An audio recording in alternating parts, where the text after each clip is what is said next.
राधे राधे प्रिय अनमोल कृष्ण भक्तों, आपके दिमाग में यह सवाल जरूर आया होगा कि जो हमारे भाग्य में लिखा हुआ होता है वह बड़ा होता है या फिर हम जो कर्म करते हैं वह, और क्या भाग्य का लिखा हुआ कभी नहीं मिटता। साथ ही यह भी जानेंगे कि क्या अच्छे कर्मों से भाग्य बदला जा सकता है।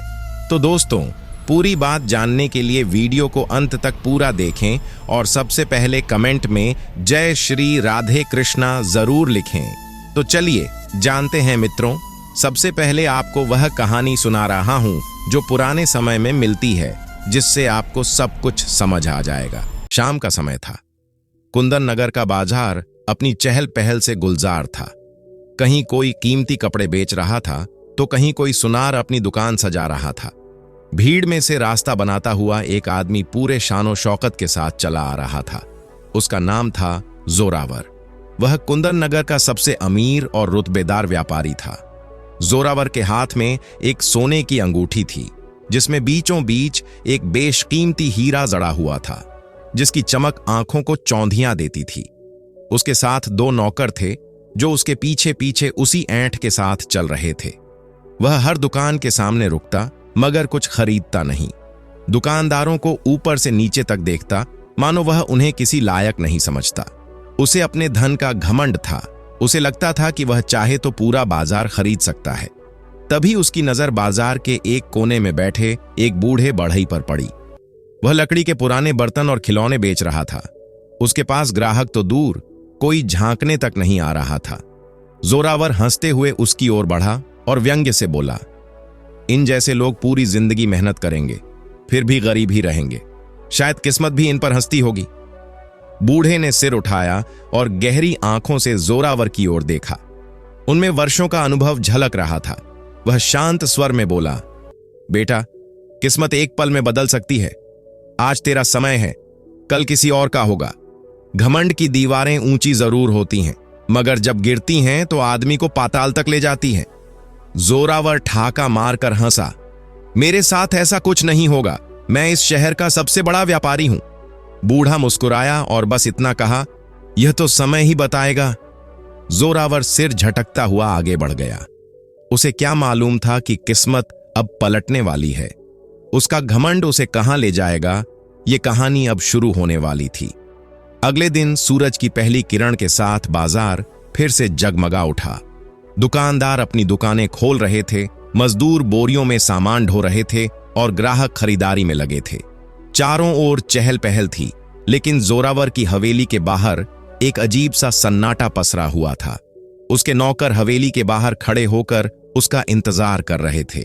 वह जो रोज सुबह सबसे पहले उठ जाता था, आज अभी तक बिस्तर में पड़ा था। एक नौकर ने हिम्मत करके उसे जगाया। जोरावर एक झटके में उठ बैठा। उसका चेहरा पसीने से भीगा हुआ था, शरीर कांप रहा था। उसने एक भयानक सपना देखा था। सपने में वह खुद को उसी बाजार में खड़ा देखता है, लेकिन उसके कपड़े मैले हैं, चेहरा धूल से सना हुआ है और लोग उससे मुंह मोड़कर जा रहे हैं। जब वह दुकानदारों से बात करता है तो वे उसे पहचानने से इनकार कर देते हैं। तुम कौन हो? हमने तुम्हें कभी नहीं देखा। वह भागकर अपनी हवेली की ओर लौटता है, लेकिन रास्ता उसे नहीं मिलता। सपने से जागकर भी उसके दिल की धड़कन तेज थी। उसे लग रहा था मानो कोई अनहोनी उसके दरवाजे पर दस्तक दे रही हो। वह फौरन तैयार होकर बाजार पहुंचा, लेकिन वहां का नजारा बिल्कुल अलग था। अब कुंदन नगर की हवा में कुछ बदल चुका था। किस्मत की चाल शुरू हो चुकी थी। कुछ लोग बाजार के बीचों बीच खड़े थे। पेड़ों के नीचे हलचल सी मची थी। जोरावर ने पास खड़े एक व्यापारी से पूछा, यह सब क्या हो रहा है? व्यापारी ने आश्चर्य से उसकी ओर देखा और बोला, तुम्हें नहीं पता? सम्राट ने कल रात एक नया कानून लागू किया है। सम्राट के मंत्री ने ऐलान किया है कि जो भी व्यापारी नाजायज मुनाफा कमाता है, उसकी सारी संपत्ति जब्त कर ली जाएगी। यह सुनते ही जोरावर के पैरों तले जमीन खिसक गई, क्योंकि उसकी दौलत का ज्यादातर हिस्सा मुनाफाखोरी और जमाखोरी से ही इकट्ठा किया गया था। अगर सम्राट के सिपाही उसके गोदाम पर छापा मारते तो उसका सब कुछ चला जाता।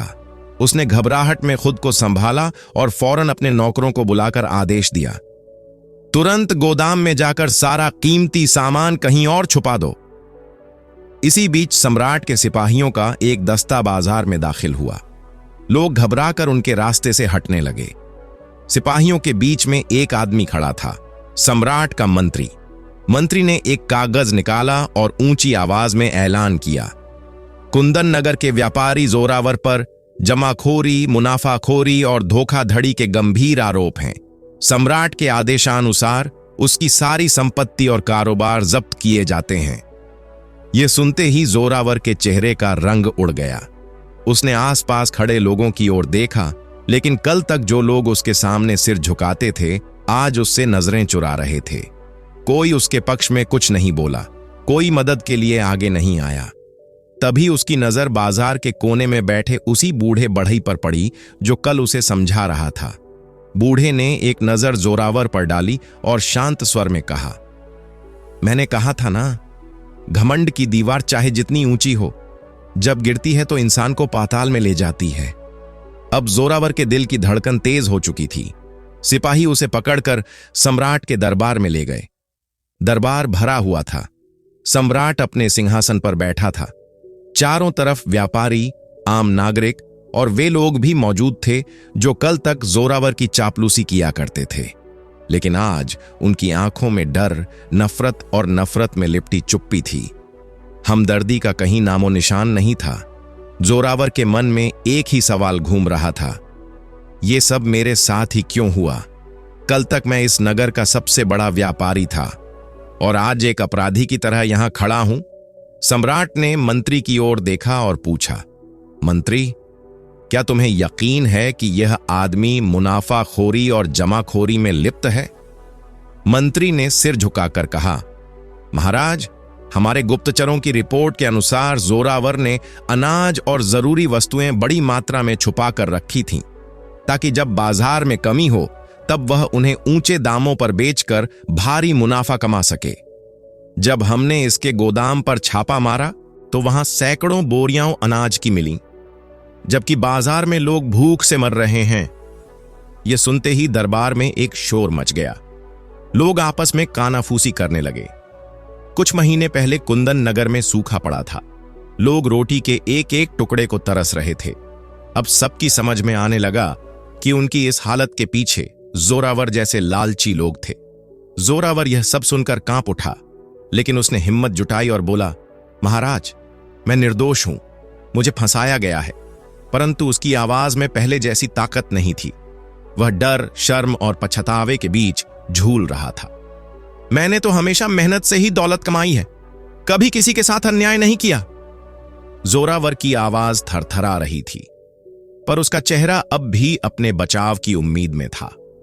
सम्राट ने उसकी बात सुनी, फिर अपनी दृष्टि दरबार में मौजूद व्यापारियों की ओर घुमाई और गंभीर स्वर में पूछा, क्या यहां कोई ऐसा व्यक्ति है जो इस जोरावर के पक्ष में गवाही दे सके? जोरावर ने तेजी से दरबार में नजर दौड़ाई। कल तक जो लोग उसके दोस्त कहलाने में गर्व महसूस करते थे, आज सबकी निगाहें झुकी हुई थीं। कोई भी आगे नहीं आया, न कोई मित्र, न कोई सहायक, सब खामोश, जैसे मानो उन्होंने जोरावर को कभी जाना ही न हो। सम्राट ने अपने सिपाहियों की ओर देखा और आदेश दिया, जोरावर की सारी संपत्ति जब्त कर ली जाए और इसे राज्य से बाहर निकाल दिया जाए। यह सुनते ही जोरावर की रगों में खून जम गया। उसका चेहरा पीला पड़ गया। वह चीख पड़ा, नहीं महाराज, मेरे साथ ऐसा अन्याय मत कीजिए। मैं सब कुछ वापस कर दूंगा। मैं लोगों को अनाज मुफ्त में बांट दूंगा। लेकिन सम्राट ने उसकी एक भी बात नहीं सुनी। सिपाहियों ने उसे पकड़ लिया और घसीटते हुए दरबार से बाहर ले जाने लगे। वह छूटने की कोशिश करता रहा, गिड़गिड़ाता रहा, पर वहां उसकी आवाज सुनने वाला कोई नहीं था। जैसे ही उसे दरबार के बाहर लाया गया, उसकी नजर फिर से उस बूढ़े बढ़ई पर पड़ी जो दरवाजे के पास खड़ा था। बूढ़े के चेहरे पर कोई आश्चर्य नहीं था। वह बस धीरे से बोला, घमंड की कीमत हमेशा चुकानी पड़ती है। जोरावर, अब तुम्हारी बारी थी और वक्त ने अपना काम कर दिया। ये शब्द सुनकर जोरावर के पैरों तले जमीन और भी खिसक गई। अब उसके पास कुछ नहीं बचा था। दो सिपाहियों ने उसे नगर के मुख्य द्वार तक ले जाकर बाहर छोड़ दिया। दरवाजा जैसे ही बंद हुआ, जोरावर ने पलटकर शहर की ओर देखा। वही शहर, जहां वह कभी सबसे बड़ा व्यापारी था, जहां उसकी इज्जत थी, दौलत थी और लोग उसके इशारों पर चलते थे। मगर आज वही शहर उसे दुत्कार रहा था। उसने थकी नजरों से अपने कपड़ों की ओर देखा, जो कभी रेशमी शान की पहचान थे, अब धूल और मिट्टी से सने हुए थे। सिपाहियों ने उसकी अंगूठी तक छीन ली थी। उसने पहली बार अपने आप को असहाय और नग्न महसूस किया, केवल अहंकार के नीचे दबा एक टूटा हुआ इंसान। जोरावर सोचने लगा, अब कहां जाऊं? कुंदन नगर से बाहर का सफर आसान नहीं होगा। मुझे कहीं आश्रय मिलेगा या नहीं, कुछ खाने को मिलेगा या नहीं, कुछ नहीं पता। वह बिना रुके चलता रहा। घंटों बीत गए। सूरज अब ढलने लगा था। भूख और प्यास से उसकी हालत बिगड़ रही थी। तभी उसे थोड़ी दूर पर एक छोटा सा गांव दिखाई दिया, कुंदन नगर की सीमाओं के पास। उसे एक आशा की किरण दिखाई दी। वह गांव की ओर बढ़ा। गांव में दाखिल होते ही सबसे पहले उसकी नजर एक कुएं पर पड़ी। वह लपक कर आगे बढ़ा, पानी निकाला और प्यास बुझाई। हर एक घूंट मानो उसके शरीर में जान फूंक रहा था।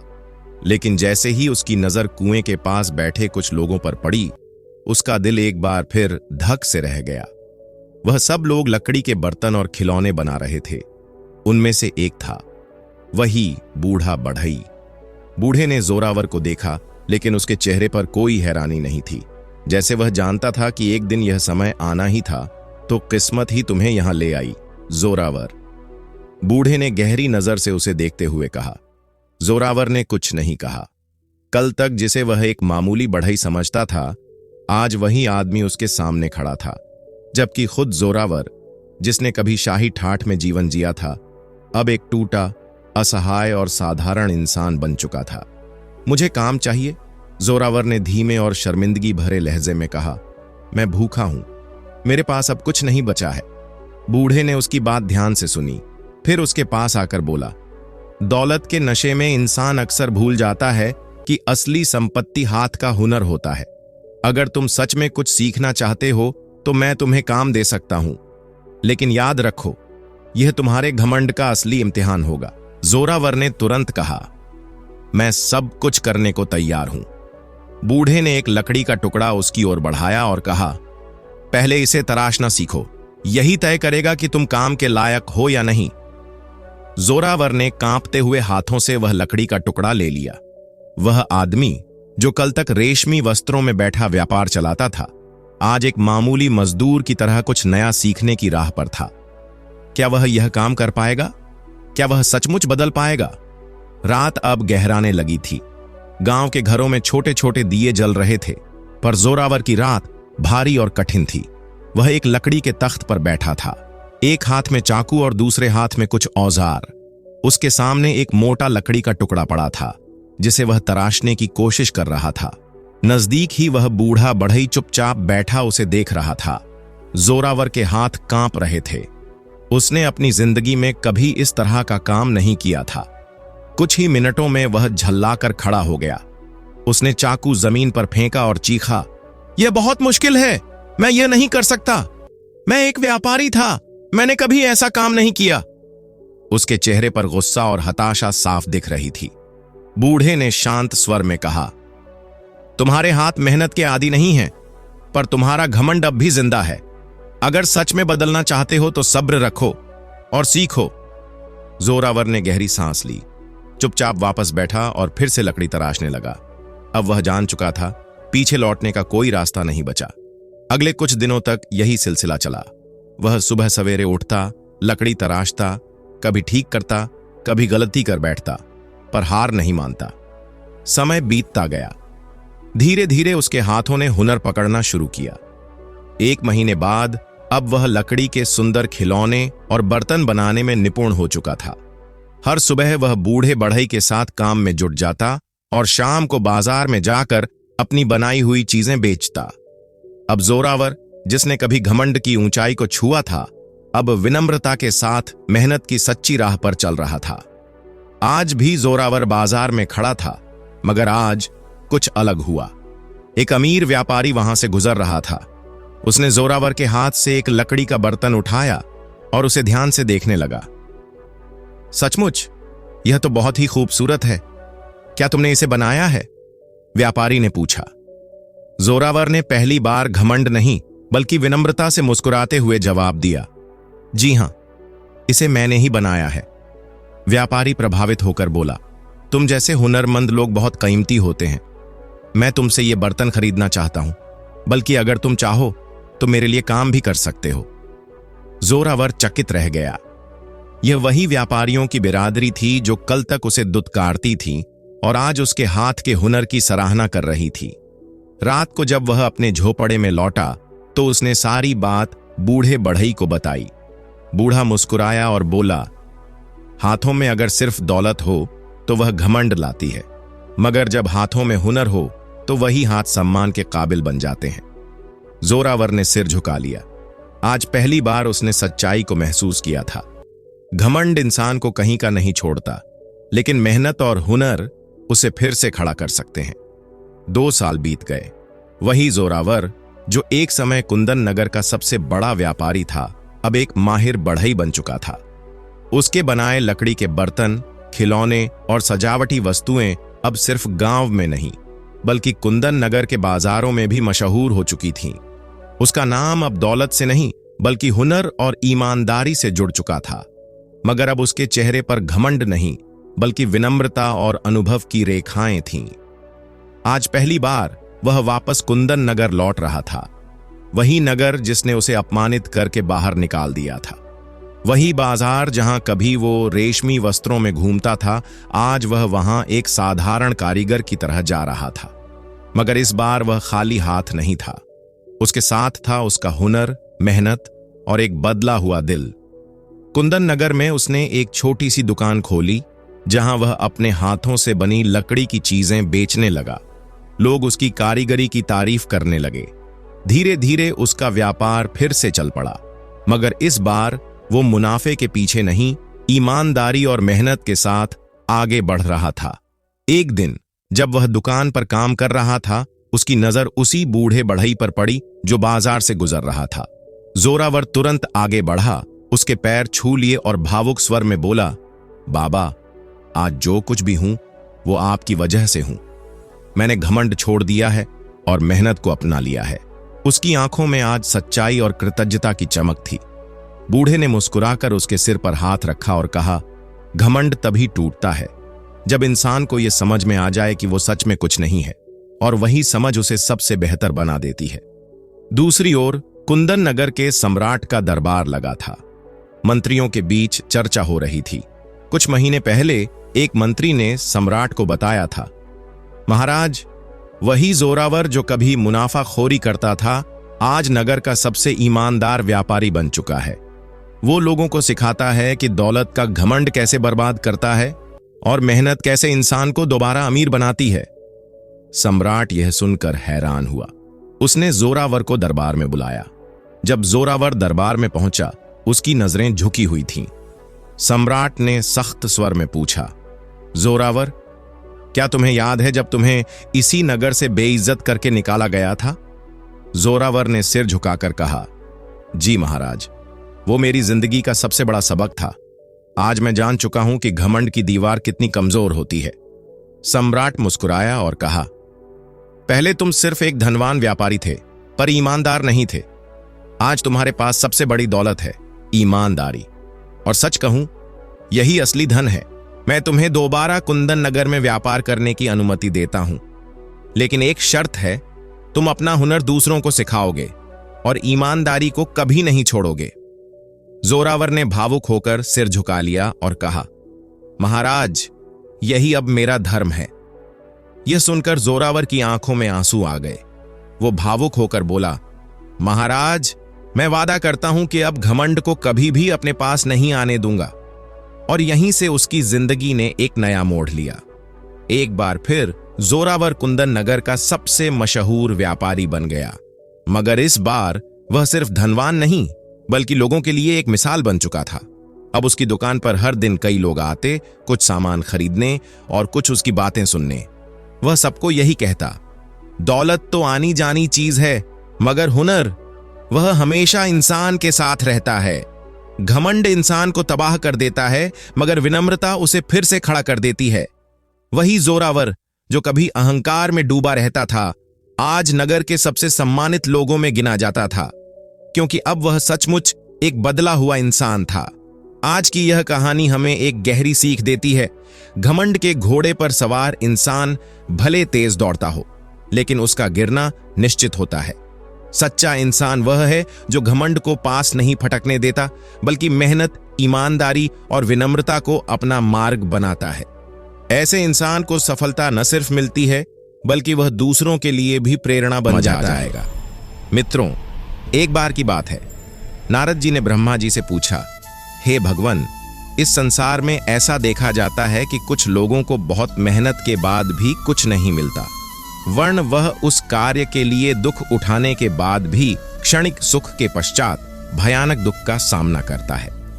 और कुछ लोग थोड़े से ही परिश्रम से अपनी मनवांछित वस्तु प्राप्त कर लेते हैं। भाग्य बड़ा बलवान है ही। प्रभु, कृपा करके मुझे बताइए कि कौन बड़ा है, कर्म या भाग्य? ब्रह्मा जी ने कहा, निसंदेह कर्म ही बड़ा है, क्योंकि भाग्य मनुष्य के पूर्वकृत कर्मों का ही फल है। और भले ही एक मनुष्य कितना ही भाग्यशाली क्यों न हो, यदि वह कर्म न करे तो उसे उसका फल प्राप्त ही नहीं होगा। भाग्य को प्राप्त करने के लिए भी कर्म करना ही पड़ता है, इसलिए कर्म ही महान है। यद्यपि भाग्य के प्रभाव को नकारा नहीं जा सकता, तथापि कर्म को ही बड़ा माना जाना चाहिए। कारण यह है कि हमारे कर्म के द्वारा ही हमारे भाग्य का निर्माण होता है, और हमारे कर्म से हमारा भाग्य प्रभावित भी होता है। जब राजा धृतराष्ट्र के 100 पुत्र मारे गए, तब उन्होंने भगवान श्री कृष्ण से पूछा, मैंने तो 100 जन्मों से कोई ऐसा पाप नहीं किया है, फिर यह दुख मुझे क्यों झेलना पड़ा? भगवान कृष्ण ने उत्तर दिया, 100 जन्म पूर्व के आपके कुछ ऐसे कर्म हैं जिनके कारण आपको आज यह दुख झेलना पड़ रहा है। वापस राजा धृतराष्ट्र ने पूछा, इतने दिनों तक मुझे उन कर्मों का फल क्यों नहीं मिला, और अभी यह सब क्यों देखना पड़ रहा है? भगवान श्री कृष्ण ने उत्तर दिया, उस अशुभ कर्म के भय और पश्चाताप स्वरूप आप प्रत्येक जन्म में शुभ कर्म ही किया करते थे, जिस कारण आपका दुर्भाग्य आपके ऊपर प्रभावी नहीं हुआ। किंतु इस जन्म में दुर्योधन के मोह में पड़कर आपने उसकी गलत नीतियों का समर्थन किया और आप धर्म के रास्ते से भटक गए। यही कारण है कि इस जन्म में भाग्य आपके ऊपर हावी हो गया। इस कहानी से पता चलता है कि हमारा वर्तमान कर्म हमारे भाग्य के असर को प्रभावित करता है। जो कुछ भी काम हम मन से या शरीर से करते हैं, उसे हम कर्म तब कहेंगे जब उसमें कर्तृत्व भाव हो या भोक्तृत्व भाव हो। कुछ काम हम सहजता से कर जाते हैं, उसमें कोई व्यक्तिगत उद्देश्य नहीं होता है, उसे कर्म नहीं कहा जाता। हर एक कर्म का फल मिलना यह तय है। जैसा कर्म होगा उस प्रकार का ही फल मिलेगा। हमें भूख लगी है, हमने खाना खाया तो पेट भर गया, यह उसका फल है। भूख मिट गई, यह उसका फल है। कोई समाज सेवा करता है, दूसरों की सहायता करता है, उसका फल अवश्य ही मिलता है। लेकिन फल मिलना तुरंत होता है, ऐसी बात नहीं है। कई बार फल बहुत समय के बाद मिलता है। उस समय हमें भाग्य याद आता है। हम कहते हैं हमारा भाग्य ही खराब है, पर ऐसा कुछ भी नहीं है। अब आप सोच रहे होंगे कि असल में भाग्य क्या है। जो घटना हमारे जीवन में घटती है और उसके पीछे का कारण हमें पता नहीं चलता, तो हम कह डालते हैं कि भाग्य से या दुर्भाग्य से ऐसा ऐसा हुआ। परंतु गहराई से विचार करें तो वह हमारे ही किसी पूर्व काल में किए हुए कर्म का फल होता है। सनातन धर्म में पुनर्जन्म को माना गया है। यहां तक कहा गया है कि हमारे इस जन्म के कर्म तय करते हैं कि अगला जन्म कहां होगा, किस प्रकार का होगा, किस योनि में होगा वगैरह। यह समझा जाता है कि ईश्वर सारे प्राणियों के कर्मों का फल दाता है। ऐसे में भविष्य में क्या होगा यह न जानते हुए भी हम अगर अच्छे कर्म करते रहें तो भविष्य पर उसका अच्छा ही असर होगा। इसीलिए साधु संत कहते हैं, जैसा करेगा वैसा भरेगा। फिर सवाल यह उठता है कि हमारी इच्छा का क्या, क्योंकि इच्छा के बिना कोई काम ही नहीं कर सकता। यहां तक कि बिस्तर से उठना भी या सोते रहना भी हमारी इच्छा पर निर्भर करता है। कर्म करने से ही भाग्य का रास्ता खुलता है। अपने भाग्य का विधाता मनुष्य स्वयं है। बच्चा जब गर्भ में होता है तब से ही उसकी आयु, धन, विद्या और मृत्यु निश्चित हो जाती है। मनुष्य भाग्य स्वीकार कर अच्छे कर्मों द्वारा अपना भाग्य बना सकता है। वैसे भी इस दुनिया में अधिकतर लोग भाग्यवादी हैं। उनका विश्वास है कि भाग्य में होगा तो सब कुछ मिलेगा और नहीं होगा तो कुछ भी नहीं मिलेगा। जितना भाग्य में लिखा होगा उतना ही मिलेगा। दूसरी ओर यही भाग्यवादी लोग कहते हैं कि भविष्य भी भगवान के हाथों में ही होता है। ऐसी सोच के निर्मित होने के कई कारण हैं। कई बार ऐसा होता है कि भाग्यवादी सोच हमें अकर्मण्य बना देती है। हम सोचते हैं कि भाग्य में होगा तो खुद ब खुद ही यह मिल जाएगा, मेहनत करने से क्या होगा। जब हम असफल हो जाते हैं तो भाग्य को कोसने लगते हैं, जबकि यह जानने का प्रयास नहीं करते हैं कि असफलता का कारण क्या था। भाग्य भरोसे रहने से जिंदगी का अनमोल समय गुजरता जाता है और आदमी फिर अंत में सोचता है कि मेरे भाग्य में यही लिखा था। भाग्यवाद एक समय बाद निराशा की खाई में धकेल देता है।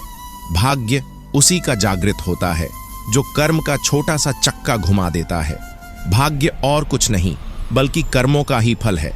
जब तक हम कुछ करेंगे नहीं तब तक हम कुछ बनेंगे नहीं। इसीलिए करने के बाद में सोचो, कुछ होने या बनने के बारे में नहीं। व्यक्ति अपने कर्मों से ही महान बनता है और कर्म ही उसे सफल बनाते हैं। कर्मों में कुशलता से ही कोई व्यक्ति लोगों के बीच लोकप्रिय होते हैं और यह कुशलता ही उसके जीवन से संघर्ष को हटा देती है। कार्यालय में कार्य ही आपको बचाता है, आपकी चापलूसी या और कुछ नहीं।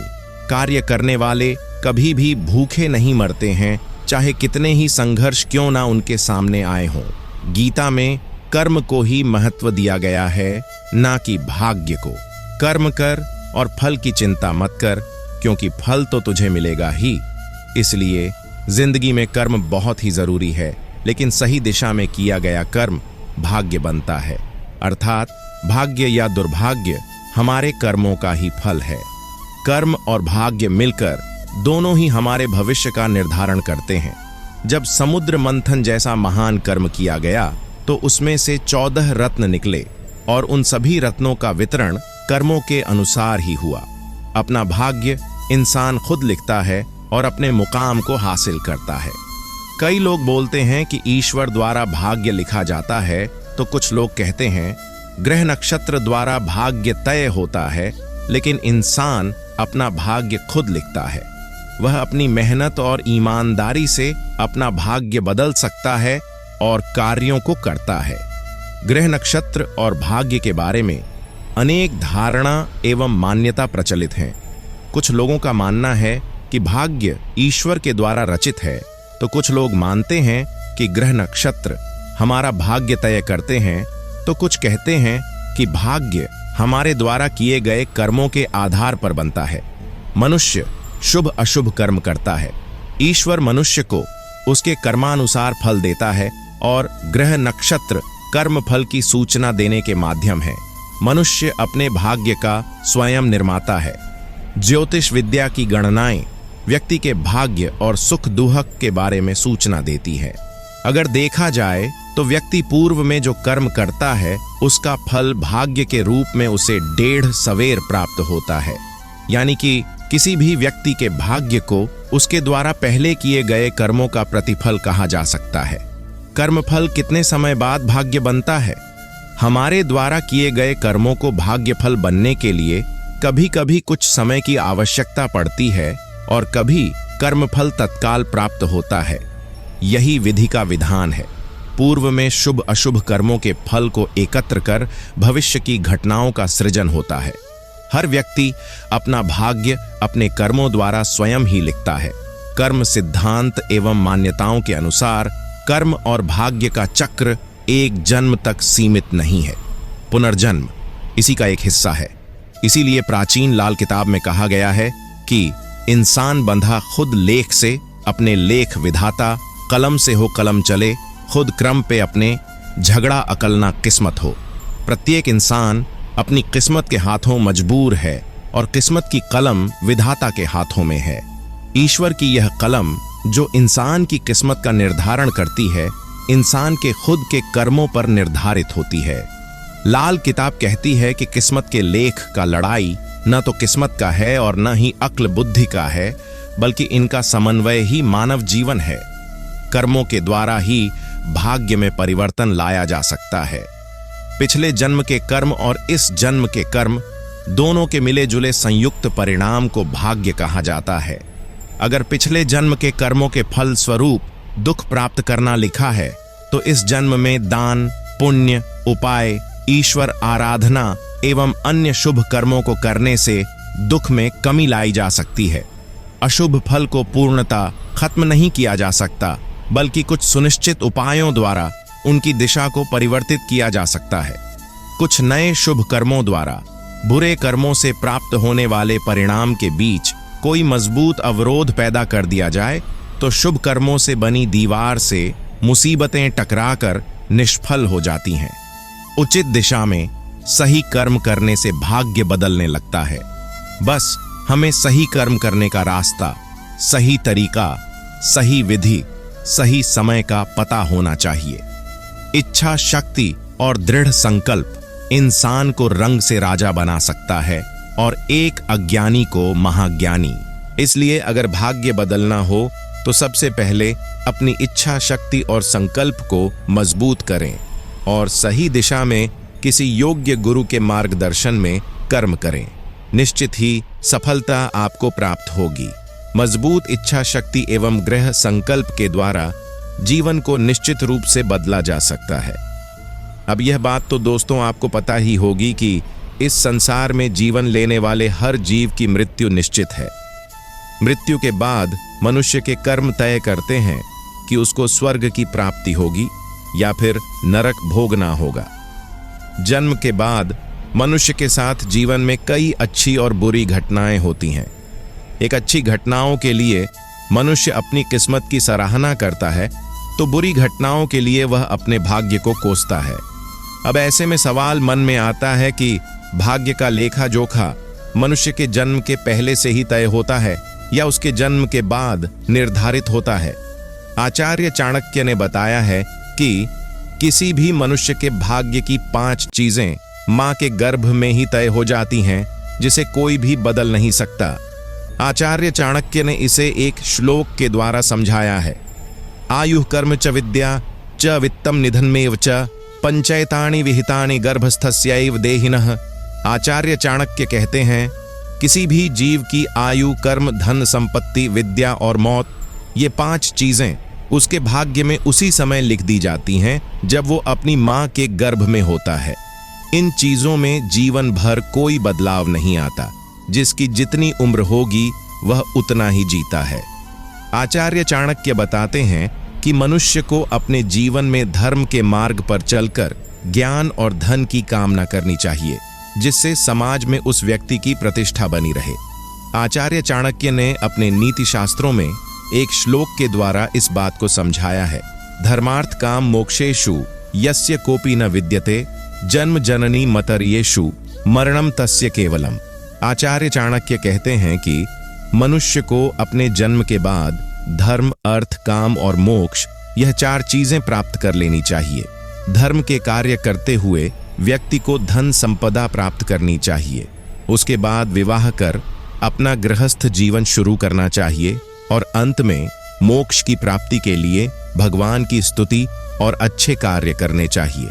इस प्रकार किसी भी मनुष्य के भाग्य का लेख उसके जन्म के पहले से ही तय हो जाता है। गीता में कहा गया है, कर्म हमेशा भाग्य से बड़ा होता है। एक कर्म ही है जो हमारे वश में होता है। अब मैं आपको एक कहानी सुना रहा हूं जो मैंने बचपन में कई बार सुनी थी। शायद आप में से भी कुछ लोगों ने सुनी होगी। भाग्य बड़ा या कर्म। शायद इस कहानी से उन लोगों को समझ आए जो नसीब को ही सब कुछ मान बैठे हैं। आइए जानते हैं। एक बार की बात है, भाग्य की देवी ने एक व्यक्ति के भाग्य में सिर्फ 5 रुपए और 1 घोड़ा लिख दिया। इसका मतलब कि उस व्यक्ति की किस्मत में सिर्फ 5 रुपए और 1 घोड़ा ही था। तभी कर्म की देवी ने भाग्य देवी को कहा कि पन, इस व्यक्ति के साथ आप अन्याय क्यों कर रही हो? इससे कुछ नहीं होगा। इस पर भाग्य की देवी ने कहा कि पाता, मैं बड़ी हूं, मैं चाहे जिसको जो दूं। कर्म की देवी के बार बार कहने पर भी कोई फायदा नहीं होता। अब वही व्यक्ति जिसके भाग्य में 5 रुपए और घोड़ा था, दिन भर मेहनत करता और कमाई सिर्फ 5 रुपए। गरीबी में जिंदगी गुजर रही थी। यह सब कर्म की देवी देख रही थी। एक दिन कर्म की देवी ने भेष बदला और उसी व्यक्ति के पास पहुंची और पूछा, तुम इतने परेशान क्यों हो? इस पर उस आदमी ने कहा, दिन भर की मेहनत के बाद भी अपने परिवार और इस घोड़े का पेट पालना भारी पड़ता है। इस पर देवी ने कहा, तुम ये घोड़ा बेच क्यों नहीं देते? और जो तुम्हारे पास 5 रुपए हैं उन्हें भी खर्च कर दो। जो होगा देखा जाएगा। यह बात उस आदमी के दिमाग में लग गई। उसने घोड़ा बेच दिया और 5 रुपए भी खर्च कर दिए, जबकि उसके भाग्य में था कि 5 रुपए और घोड़ा उसके पास रहेगा। तो वही हुआ। अगले दिन घोड़ा अपने आप उसके पास आ गया और कमाई 5 रुपए हुई। वही कार्य उस व्यक्ति ने दोबारा दोहराया। नसीब के अनुसार वही हुआ जो होना था और एक अच्छी जिंदगी व्यतीत करी। बस तब से कर्म को श्रेष्ठ माना जाता है। हमें आज तक यही सीख मिलती है। भाग्य के भरोसे बैठना सबसे गलत बात है। व्यक्ति को कर्म प्रधान होना चाहिए। इसी पर गुरु चाणक्य ने कहा है, कुछ लोग कहते हैं कि जब किस्मत ही सब कुछ है तो मेहनत करना बेकार है। वहीं अगर किस्मत में यह लिखा हो कि कोशिश करने पर ही मिलेगा, तब क्या करोगे? तो दोस्तों, हमेशा कर्म करते हुए रहना चाहिए। धरती पर कुछ लोग सौभाग्य या अच्छी किस्मत लेकर आते हैं और कुछ लगातार बदकिस्मती या दुर्भाग्य के शिकार होते हैं। कोई धनवान परिवार में तो कोई गरीब परिवार में जन्म लेता है। कोई दिखने में सुंदर और आकर्षक होता है तो कोई कुरूप होता है। कोई गरीब होकर भी सुसंस्कृत, ऊंचे विचार वाला, मीठा बोलने वाला, जिंदगी के उतार चढ़ाव को हंसकर सहने वाला होता है, तो कोई धनी और उच्च परिवार जिसमें सारे सुख हैं, ऐसे परिवार में जन्म लेकर भी गलत आदतों का शिकार होकर बुरे शब्द का प्रयोग करने वाला और पढ़ाई लिखाई में नालायक सिद्ध होता है। कई लोग सब साधन संपन्न होते हुए भी पिछले किए कर्मों के अनुसार अचानक सब कुछ खो देते हैं। दूसरी ओर कई लोग अत्यंत गरीब होते हुए भी अचानक धनवान हो जाते हैं। उनका कायाकल्प ही बदल जाता है। यह सारा खेल पिछले कर्मों की वजह से ही होता है। यदि अनुकूल परिस्थितियां हों तो सौभाग्य है और यदि प्रतिकूल परिस्थितियां हों तो दुर्भाग्य है। क्या भविष्य पहले से निर्धारित होता है? हम अपने आप को परिवर्तित कर लें तो दुर्भाग्य को कुछ हद तक सौभाग्य की अवस्था में लाया जा सकता है। कोई भी ऐसा कार्य नहीं जो कि एक मनुष्य न कर सके। अपने कर्म से किस्मत खुद लिखता है इंसान के जीवन में सब दिन एक से नहीं होते। हर दिन एक चुनौती या अवसर होता है। हम अपनी बुद्धि, एकाग्रता और प्रबल इच्छा शक्ति की मदद से असंभव काम को भी संभव बनाने की कोशिश करते हैं। लेकिन कभी कभी भरसक प्रयासों के बाद भी हमें सफलता नहीं मिलती। आपने एक कहावत तो सुनी ही होगी कि प्यासा कुएं के पास आता है, कुआं प्यासे के पास नहीं आता। इस कहावत का अर्थ है कि अगर हमें जरूरत है तो हमें ही अपने काम के लिए आगे आना चाहिए। लेकिन इस कहावत का एक अर्थ यह भी है कि हमें ही कर्म करना होगा। चलिए एक प्रचलित कहानी से समझते हैं। बहुत पहले की बात है। एक गांव में भयंकर सूखा पड़ा। सूखे की मार इतनी ज्यादा थी कि लोग त्राही त्राही कर रहे थे। जन, जानवर, पशु, पक्षी सब लोग रोजाना मृत्यु का शिकार हो रहे थे। किसी को कोई उपाय नहीं सूझ रहा था। लोगों ने अपना जीवन बचाने के लिए गांव से पलायन करना शुरू कर दिया। अपना घर, जमीन, जानवर सब कुछ छोड़ के जाना पड़ा। लेकिन कुछ लोगों ने अभी भी आस नहीं छोड़ी और उन्होंने सूर्य देवता को प्रसन्न करने की सोची। बहुत अथक प्रयासों के बाद सूर्य देव प्रकट हुए, लेकिन उन्होंने कोई भी सहायता करने से मना कर दिया। सूर्य देव ने कहा कि मैं इसमें कुछ नहीं कर सकता। इस गांव के भाग्य में सूखा लिखा है।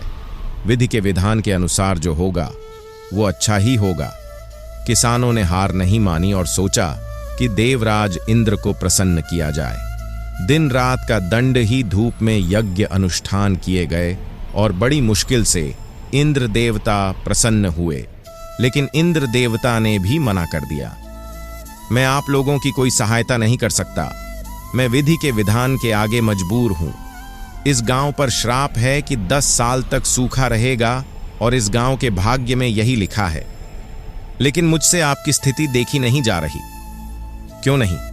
आप महादेव को प्रसन्न करें। अगर भगवान शंकर अपना डमरू बजा देंगे तो यह श्राप हट जाएगा और मैं तुरंत घनघोर बारिश कर दूंगा। गांव के किसान हार मान चुके थे। उन्होंने मान लिया था कि अब कुछ नहीं होने वाला। सब लोगों ने पलायन करने की सोची, लेकिन सब में से एक किसान अपना हल फावड़ा आदि लेकर खेत की ओर चल पड़ा। गांव वाले ने कहा, अरे तू कहां जा रहा है? मेहनती किसान ने कहा, मैं तो रोज की तरह अपने खेत पर काम करने जा रहा हूं। गांव वाले बोले, रोज जा रहा था? सूखे में मरना है क्या? पता है कि जब कुछ नहीं होगा। अब तो स्वयं सूर्यदेव इंद्रदेव भी कह गए कि यह गांव शापित है। मेहनती किसान ने कहा, कुछ भी हो, मुझे अपना कर्म तो करना ही है। मैं किसान हूं, यह मेरा काम है। यह नहीं करूं तो क्या करूं? इस बात पर गांव वाले किसान को पागल बोलकर चले गए। किसान हर दिन आता और अपना काम करके रूखी सूखी खाकर सो जाता। थोड़ा बहुत अपनी दिनचर्या के अनुसार पूजा पाठ भी करता था। ऐसा करते देख भगवान शंकर को विश्वास हो गया कि यह पागल तो नहीं है। फिर यह खेत पर क्या करने जाता है? एक दिन भगवान से रहा नहीं गया और वो आर्षि का रूप लेकर किसान के पास आए। महादेव ने मुनि के रूप में आकर किसान से कहा, अरे किसान भाई, तुम ये क्या कर रहे हो? बंजर मिट्टी में मेहनत करके क्या होगा? किसान ने कहा, हे ऋषि, आपको सादर प्रणाम। आप सही कह रहे हैं, लेकिन मुझे यही काम आता है। मैं किसान हूं। गांव पर 10 साल का श्राप है। मैं 10 साल तक रूखी सूखी खाकर, कम खाकर अपना जीवन व्यतीत कर लूंगा। लेकिन अगर 10 साल तक खेती नहीं करी और किसानी भूल गया तो मेरा क्या होगा? किसान की बात सुनकर भगवान शिव शंकर वापस कैलाश आ गए, लेकिन सोच में बदल गए। गांव पर लगे श्राप के अनुसार 10 साल तक गांव में सूखा रहेगा और तब तक डमरू भी नहीं बजेगा। कि अगर मैं 10 साल के बाद डमरू बजाना भूल गया तो? और देवों के देव महादेव ने डमरू बजा दिया। डमरू बजते ही पूरा गांव झमाझम बारिश से नहा उठा। श्राप हमेशा के लिए हट चुका था। गांव वाले अपने खेत, अपने घर वापस आ चुके थे। आज कर्म की जीत हुई। लेकिन अगर गौर करें, सिर्फ निष्ठा और मेहनत करना ही मनुष्य के बस में है। इसीलिए भाग्य में क्या है, यह हमें भगवान के भरोसे छोड़ देना चाहिए। निरंतर अपना कर्म और भगवान की भक्ति में समय व्यतीत करना चाहिए। एक बार एक राजा जंगल में शिकार खेलने गए। वह शाम को जब वापस लौट रहे थे, तब उन्होंने देखा कि 2 पुरुष और एक स्त्री आपस में बहस कर रहे थे। राजा ने पास जाकर पूछा, आप लोग क्यों आपस में लड़ रहे हो? आप सबका परिचय क्या है? पुरुषों में से पहले बोला, मैं कर्म हूं। दूसरा बोला, मैं भाग्य हूं। स्त्री बोली, मैं बुद्धि हूं। अब आप ही बताइए, हम तीनों में सर्वश्रेष्ठ कौन है? राजा ने कहा, यह तो मैं अभी नहीं बताऊंगा। पहले मैं तुम सबको आजमाइश कर देखूंगा। राजा ने जंगल में एक लकड़हारे को लकड़ी काटते हुए देखा। राजा तीनों से बोला, तुम्हें इसके ऊपर अपना प्रभाव दिखाना है? तीनों ने कहा, ठीक है। राजा ने कर्म से कहा, आज से तुम अपना प्रभाव दिखाना शुरू कर दो। 1 हफ्ते बाद हम इसी जगह फिर मिलेंगे। कर्म ने लकड़हारे पर अपना प्रभाव दिखाना शुरू कर दिया। लकड़हारा अपने उत्साह से लकड़ी काटता था। लकड़ी इतनी ज्यादा होती कि वह एक बार में नहीं ले जा पाता। लकड़हारा जब पहले से ज्यादा लकड़ी काटने लगा तो कर्म खुश हो गया। लकड़हारा बेचारा जब लकड़ी रखकर दूसरी बार आता तो वह लकड़ी न पाता, क्योंकि उसकी लकड़ी दूसरा उठा ले जाता। 1 सप्ताह बाद जब मिले तो राजा ने कहा, कर्म, तुमने तो अपना प्रभाव दिखा दिया, लेकिन लकड़हारे की हालत पहले जैसे ही है। वह अब भी दरिद्र है। वह लकड़ी तो काटता है, पर उसका सदुपयोग नहीं कर पा रहा है। कर्म कुछ नहीं बोला। राजा ने कहा, भाग्य, अब आज से तुम्हारी बारी है। हम सब 1 सप्ताह बाद यहीं मिलेंगे। भाग्य ने अपना प्रभाव दिखाना शुरू कर दिया। लकड़हारा अब कर्म को छोड़कर भाग्य के भरोसे रहने लगा। वह आलसी हो गया हूं। वह सोचने लगा, भाग्य में होगा तो वह अपना जीवन अवश्य सुखपूर्वक बिताएगा। भाग्य ने लकड़हारे का साथ भी दिया। वह लकड़ी काटने नहीं जाता, पर उसे उतना धन मिल जाता था जितना उसे लकड़ी काटने पर मिलता था। यह देखकर भाग्य बहुत खुश हुआ। 1 सप्ताह बाद चारों उसी जगह मिले। राजा ने कहा, भाग्य, तुमने अपने प्रभाव से लकड़हारे को आलसी तो बना दिया, पर उसे धनवान नहीं बनाया। तुमने उस पर वो कृपा दृष्टि दिखाई, यह तो लकड़हारा पहले ही कमाता था। राजा की बात सुनकर भाग्य कुछ नहीं बोला। राजा ने स्त्री से कहा, यानी कि बुद्धि से, आज से तुम्हारी बारी है। 1 सप्ताह बाद हम यहां मिलेंगे। बुद्धि ने अपना प्रभाव दिखाना शुरू कर दिया। लकड़हारा अब दुगने उत्साह से लकड़ी काटने लगा। उसने आलस छोड़ दिया था। उसने अब लकड़ी ढोने के लिए बैलगाड़ी भी लाना शुरू कर दिया था। वह सारी लकड़ी बैलगाड़ी में भरकर बाजार ले जाने लगा, जिससे वह ज्यादा धन कमाने लगा, और सप्ताह भर बाद ही उसकी हालत पहले से अच्छी हो गई। 1 सप्ताह बाद जंगल में चारों मिले। उस दिन बारिश भी हो रही थी। बारिश थमने पर लकड़हारा लकड़ी काटने जंगल में आ गया। उसे देखकर राजा ने लकड़हारे से कहा, क्यों भाई, आज बारिश में भी लकड़ी काटने आए हो तुम? लकड़हारे ने कहा, भाई, भाग्य उसी का साथ देता है जो कर्म करता है। मैं कर्म कर रहा हूं, भाग्य के भरोसे नहीं हूं। फिर मैं अपनी बुद्धि से कर्म और भाग्य को अपने वश में रखता हूं, जिससे मैं सुखी हूं।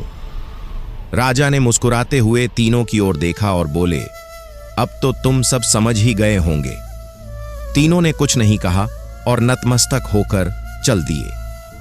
लकड़हारा फिर लकड़ी काटने में जुट गया और राजा शिकार खेलने चल दिए। मित्रों, हम सभी को इस कहानी से बहुत बड़ी सीख मिलती है कि भाग्य उसी का साथ देता है जो कर्म करता है।